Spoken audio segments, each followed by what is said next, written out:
ನಮಸ್ಕಾರ ಸ್ನೇಹಿತರೆ, welcome to info TV Kannada. ಗೃಹಲಕ್ಷ್ಮಿ ಯೋಜನೆಯ 11 ಮತ್ತು 12ನೇ ಕಂತಿನ ಹಣ ಇಂದು ಮಧ್ಯಾಹ್ನ 3 ಗಂಟೆಗೆ ಎಲ್ಲರ ಖಾತೆಗೆ ಬಿಡುಗಡೆ ಆಗುತ್ತೆ ಅಂತ ಒಂದು ಅಪ್ಡೇಟ್ ಬಂದಿದೆ. ಸೊ ಎಲ್ಲರೂ ಕಾಯ್ತಾ ಇದ್ದಂತಹ ಒಂದು 11ನೇ ಕಂತಿನ ಹಣ ಇವತ್ತು ರಿಲೀಸ್ ಆಗುತ್ತೆ ಅಂತ ಒಂದು ಅಪ್ಡೇಟ್ ಬಂದಿದೆ.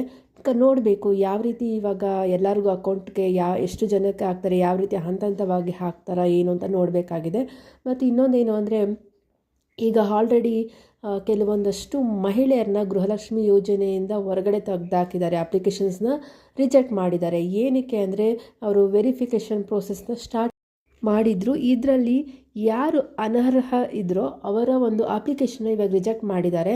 ಅಂಥದ್ರಲ್ಲಿ 1,78,000 ಒಂದು ಅಪ್ಲಿಕೇಶನ್ಸ್ ಇವಾಗ ರಿಜೆಕ್ಟ್ ಆಗಿದೆ ಅಂತಲೇ ಹೇಳ್ಬೋದು. ಯಾಕೆ ಅಂದರೆ ಇವರೆಲ್ಲರೂ GST ಕಟ್ತಾ ಇದ್ದಾರೆ ಮತ್ತು ಟ್ಯಾಕ್ಸನ್ನು ಪೇ ಮಾಡ್ತಿದ್ದಾರೆ ಅನ್ನೋ ಒಂದು ಕಾರಣಕ್ಕೆ ಇಂಥವ್ರನ್ನ ಈ ಒಂದು ಗೃಹಲಕ್ಷ್ಮಿ ಸ್ಕೀಮಿಂದ ಹೊರಗೆ ಹಾಕಿದ್ದಾರೆ. ಇಂಥವ್ರಿಗೆ ಇನ್ನು ಮುಂದೆ ಯಾವುದೇ ಕಾರಣಕ್ಕೂ ಹಣ ಬರೋದಿಲ್ಲ.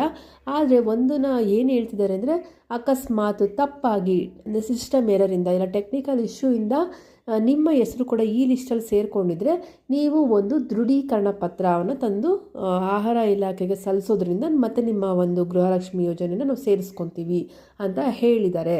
ಅಂದರೆ ಇವಾಗ ನೀವು ಟ್ಯಾಕ್ಸ್ನ ಪೇ ಮಾಡ್ತಿರಲ್ಲ, ಇಲ್ಲ GST ಸಹ ನೀವು ಕಟ್ತಾ ಇರಲ್ಲ, ಆದರೆ ನಿಮ್ಮ ಒಂದು ಹೆಸರು ಕೂಡ ಈ ಒಂದು ಲಿಸ್ಟಲ್ಲಿ ಸೇರಿಕೊಂಡಿರುತ್ತೆ. ಅಂದರೆ ನೀವು ಕಟ್ತಾ ಇದ್ದೀರಾ ಅನ್ನೋ ಒಂದು ಲಿಸ್ಟಲ್ಲಿ ಸೇರಿಸ್ಕೊಂಡಿರುತ್ತೆ. ಸೊ ಅದನ್ನು ನಿಮಗೆ ಹಣ ಬರ್ತಾ ಇರೋದಿಲ್ಲ. ಸೊ ಅದಕ್ಕೂ ಒಂದು ಉತ್ತರವನ್ನು ಕೊಟ್ಟಿದ್ದಾರೆ. ಇವಾಗ ನೀವೊಂದು ದೃಢೀಕರಣ ಪತ್ರನ ಹೋಗಿ ಕೊಡಬೇಕಾಗತ್ತೆ. ಆದ ನಂತರ ನಿಮಗೂ ಸಹ ನೆಕ್ಸ್ಟು ಮಂತಿಂದ ನಿಮಗೆ ಗೃಹಲಕ್ಷ್ಮಿ ಯೋಜನೆ ಹಣ ಬರುತ್ತೆ. ಈಗ ಆಲ್ರೆಡಿ 6,000 ಜನ ಈಗ ಆಲ್ರೆಡಿ ದೃಢೀಕರಣ ಪತ್ರವನ್ನು ಕೊಟ್ಟಿದ್ದಾರೆ ಅನ್ನೋ ಒಂದು ಅಪ್ಡೇಟು ಇಲಾಖೆಯಿಂದ ಬರ್ತಾ ಇದೆ. ಸೊ ನಿಮ್ಮ ಹೆಸರು ಏನಾದ್ರು ಈ ಒಂದು ಲಿಸ್ಟಲ್ಲಿ ಇದೆಯಾ ನೀವು ಚೆಕ್ ಮಾಡಿಕೊಂಡು ನಂತರ ದೃಢೀಕರಣ ಪತ್ರವನ್ನು ಕೊಡೋದ್ರಿಂದ ನೀವು ಸಹ ಈ ಗೃಹಲಕ್ಷ್ಮಿ ಯೋಜನೆಯಿಂದ ವಂಚಿತ ಆಗೋದನ್ನು ತಪ್ಪಿಸ್ಕೋಬೋದು.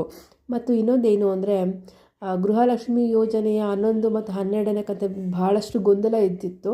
ಆದರೆ ಲಕ್ಷ್ಮೀ ಹೆಬ್ಬಾಳ್ಕರ್ ಅವರು ಒಂದೆರಡು ದಿವಸದಲ್ಲಿ ಆಗ್ತೀವಿ ಅಂದರೆ ಜಮಾ ಮಾಡ್ತೀವಿ ಅಂತ ಹೇಳಿದರು. ಆದ ಕಾರಣ ಎಲ್ಲರೂ ಇವತ್ತು ವೆಯ್ಟ್ ಮಾಡ್ತಾಯಿದ್ದಾರೆ. ಇವತ್ತು ಬರುತ್ತೆ, 3 ಗಂಟೆ ಒಳಗಡೆ ಹಣ ಬರುತ್ತೆ 11ನೇ ಕಂತಿನ ಅಂತ ಎಲ್ಲರೂ ವೆಯ್ಟ್ ಮಾಡ್ತಾಯಿದ್ದಾರೆ. ಮತ್ತು ಜುಲೈ 15ರ ನಂತರ 12ನೇ ಕಂತಿನ ಹಣ ಸಹ ರಿಲೀಸ್ ಆಗುತ್ತೆ ಅಂತ ಒಂದು ಸ್ಪಷ್ಟನೆಯನ್ನು ಸಹ ಕೊಟ್ಟಿದ್ದಾರೆ.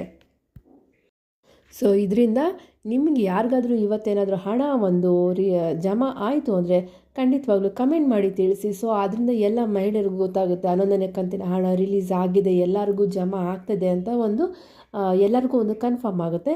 ನಿಮ್ಮ ಒಂದು ಕಮೆಂಟ್ ಹಾಕೋದನ್ನು ಖಂಡಿತವಾಗ್ಲೂ ಮರಿಬೇಡಿ.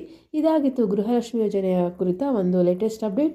ಇದೇ ರೀತಿಯ ಯಾವುದೇ ಒಂದು ಮಾಹಿತಿಗಾಗಿ ನಮ್ಮ ಚಾನಲ್ನ ಸಬ್ಸ್ಕ್ರೈಬ್ ಮಾಡಿ ಮತ್ತು ಸಪೋರ್ಟ್ ಮಾಡಿ. Thank you for watching.